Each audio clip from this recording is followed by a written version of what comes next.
dari datangnya kan dari situ juga.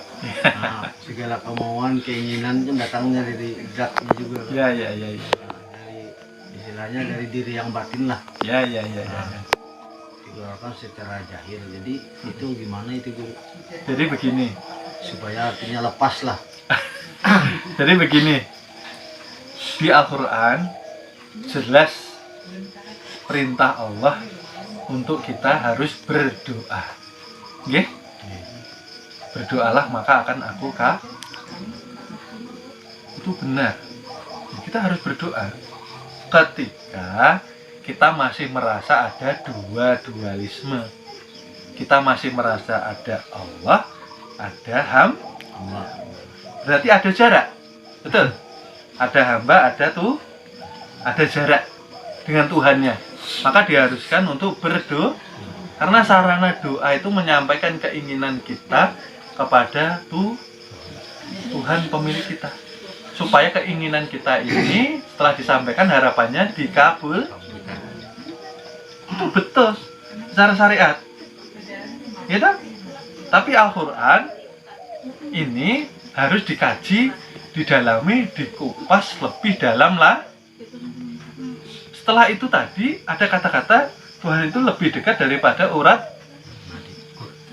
Paham ya?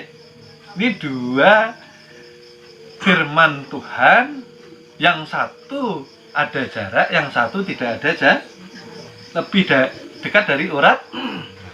Berarti sudah tidak berjarak meliputi artinya apa? Yang ini tadi masih di syariat, masih ada dualisme. Ketika sholat ada yang menyembah, ada yang wajib harus berdoa.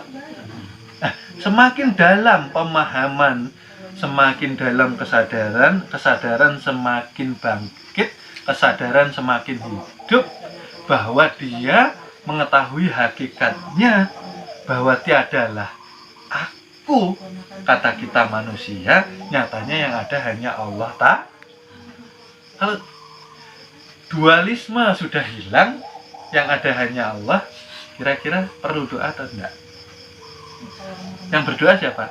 Yang meminta siapa? Kesadaran masih terbagi karena belum mendapat pencerahan. Paham nggak maksudnya? Belum mengetahui jati dirinya. Sebetulnya satu, tapi karena belum sadar, belum memahami ilmu ketuhanan, bahwa sifat 20 wujud artinya ada sifat wajib bagi itu. Berarti yang wujud ini sifatnya wajib untuk Tuhan. Lawannya kata apa? Adam. Mustahil atau yang mustahil, yang tiada itu siapa? Ya kita. Kalau kita masih merasa ada, merasa kita hidup sendiri, artinya kesadaran kita lah maksudnya. Kesadaran kita masih paham nggak maksudnya ini? Paham Bapak Ibu? Inilah dikatakan jalannya untuk fana bako bila, menuju kesadaran puncak, menguliti seluruh kesadaran bahwa yang ada, yang wujud, yang nampak hanya betul kan enggak Bapak Ibu? Sejak kapan kita tidak ada? Semenjak Allah menzahirkan dirinya melalui zat, sifat, asma, dan Nah, adanya kita karena ditasmiahi orang tua, diberi nama Fulan bin akhirnya merasa ada di. Paham kah? Ya, coba kita renungkan, coba, ayo. Coba. Di dalam diri 7 sifat nyata sudah milik Tuhan. Jasad dari setetes air yang asalnya dari 4 anasir. Yang 4 anasir ini dari Nur Muhammad Loh. Oleh sebab itu kemarin pernah saya ajarkan makrifat pohon mangga. Ketika bijinya ditanam, hilangnya kemana? Ayo, saya tanya. Hilangnya menjadi akar dulu. lalu dahan, ranting, daun. Ya, berarti bijinya tidak perlu dicari lagi karena sudah nyata menjadi paham kan? Nah, pada ujung-ujung prosesnya nanti muncul juga dia. Paham nggak maksud saya? Ya Allah ya Rabbi, seperti itu kita, gitu loh. Janganlah melihat fisiknya, karena yang hidup sebetulnya rohani nah kan seperti itu. Adanya diri kita karena adanya kewujudan daya hidup dari Allah itu sendiri. Bukankah badan ini seperti baju? Ketika tidak dipakai, kemana larinya? Ke lemah? Hidup kan enggak?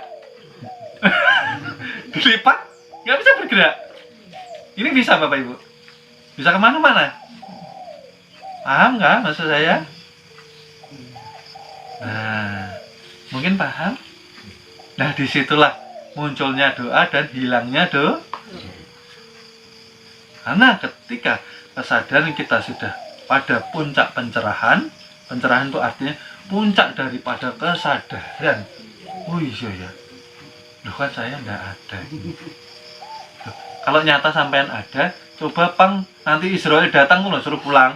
Woi Israel, nggak sekarang, males saya ketemu kamu. Pulang sana. Mampu gak kada? Itu aja. Kada mampu lah. Tidak mampu kita. Karena kita tidak kuasa atas jasad badan jasmani, tidak kuasa dengan hidup beda dengan para waliullah. Tidak menunggu Israel. Pulang tahu jalannya sendiri. Karena maha hidup, tidak mati. Yang dijemput itu kan yang takut mati. Betul kah? Hatinya masih melekat kepada dunia. Perasaannya dunia ini kampung halamannya. Ya Allah, kita kan kampung halamannya di akhirat. Kita ini orang-orang surga. Ya kan seperti itu. Nabi Adam dari surga. Nenek moyang kita dari surga. Kita asalnya dari surga. Itu yang kita rindukan. Kenapa pulang ketakutan? Ayo saya tanya. Karena merasa ada di barang siapa merasa ada diri maka akan dimati. Paham kah maksud saya? Sudah terjawab Pak? Anu Cil?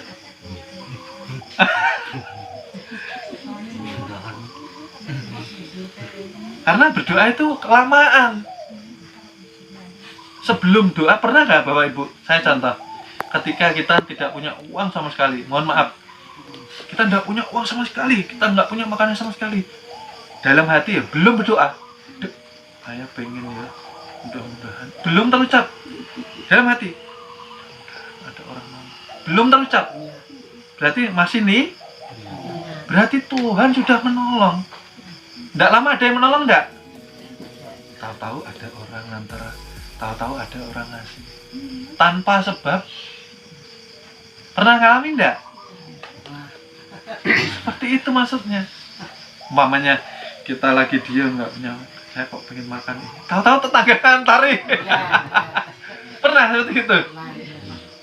Nah, mungkin hidup ini nggak sering ya, sekali, 2 atau 3 kali. Karena apa? Ketajamannya belum diasah Bapak Ibu. Kita ini ibaratnya pisau, bisa tajam, tapi kenapa tumpul? Karena koneksi kita kepada Tuhan ini tidak istiqomah, tidak terus. Makanya tidak bisa tajam. Seperti itu.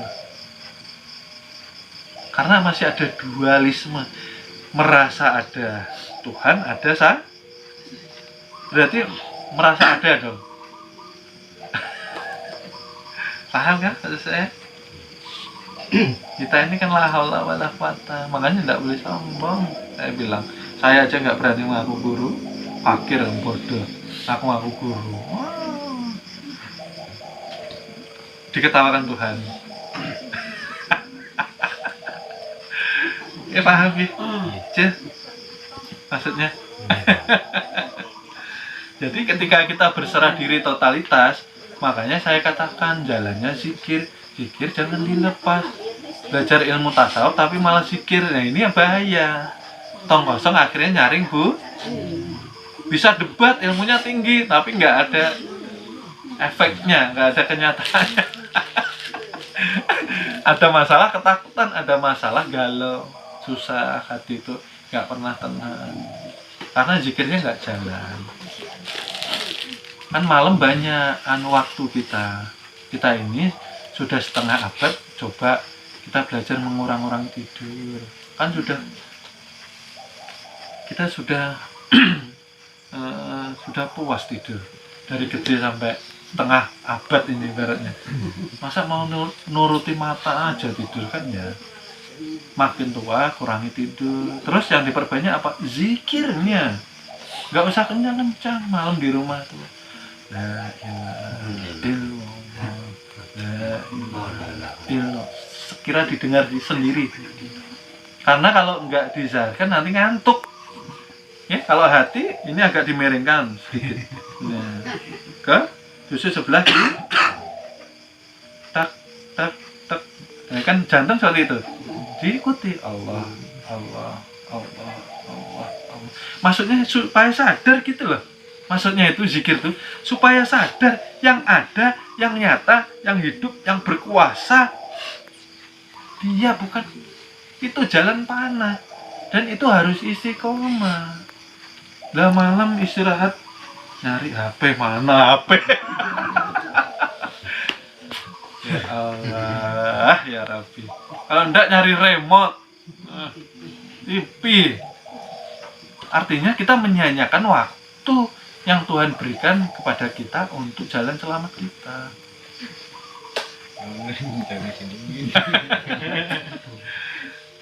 Loh, kan saya katakan dari mohon maaf ini ya Bu, Cil, jam 10 sampai jam 4 itu 10.000 bisa zikir hati loh, ya.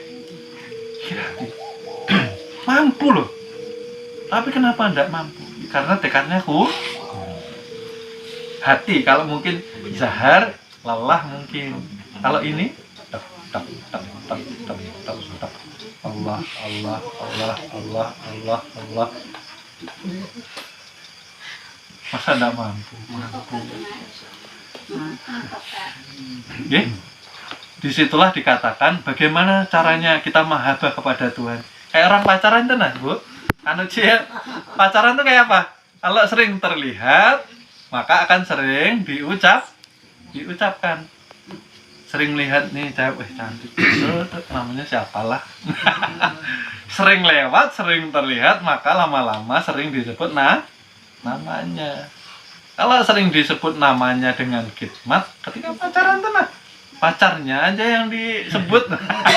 Akhirnya timbul cinta. Nah seperti itu kita juga. Mustahil cinta kepada Tuhan tanpa sering menyebut namanya. Gitu loh. Kalau mau mahabbah ya diistiqomahkan zikir hatinya.